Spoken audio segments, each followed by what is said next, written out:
Hi everyone, నేను ఈరోజు egg curry చేస్తున్నాను.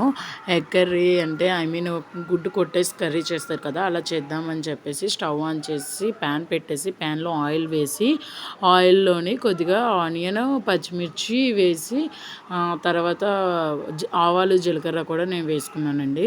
అది మీకు నచ్చకపోతే మీరు స్కిప్ చేసుకోవచ్చు. ఆ తర్వాత టమాటాలు నేను 3 ఎగ్స్ తీసుకున్నాను కాబట్టి 3 టమాటాస్ తీసుకున్నాను. ఎన్ని ఎగ్స్ తీసుకుంటే అన్ని టమాటాస్ తీసుకుంటే కర్రీ టేస్టీగా వస్తుంది.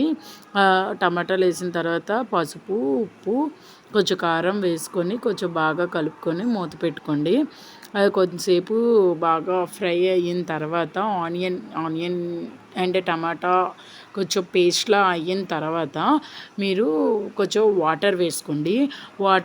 ఎక్కువ వేసుకోవద్దు, కొంచెం వేసుకొని మూత పెట్టుకోండి. మూత పెట్టేసిన తర్వాత ఎగ్స్ బీట్ చేసుకొని కర్రీలో వేసేసుకోండి. వేసుకున్న తర్వాత దాన్ని కలపకుండా అలానే ఉంచేసి కొంచెం సాల్ట్, కారం వేసుకోండి. వేసుకున్న తర్వాత అల్లం వెల్లుల్లి పేస్ట్ వేసుకోండి. అల్లం వెల్లుల్లి పేస్ట్ కాదు, నేను దంచి వేసాను. అలా వేస్తే టేస్టీగా వస్తుంది కర్రీ, అందుకని నేను అలా వేసుకొని మూత పెట్టాను. ఈలో బాగా ఆకలిగా ఉందని చెప్పేసి టైం 1:30 అయిపోయిందని చెప్పేసి పక్కన కాఫీ పెట్టుకున్నాను. ఆ కాఫీ తాగుతూ కర్రీ చేసేసాను. ఆ కర్రీ మాత్రం పీసెస్ లాగా చూడండి ఎంత బాగా వచ్చిందో కర్రీ. లాస్ట్లో కొంచెం కొత్తిమీర చల్లుకొని స్టవ్ ఆఫ్ చేసేసుకొని మూత పెట్టేసుకోవడమే.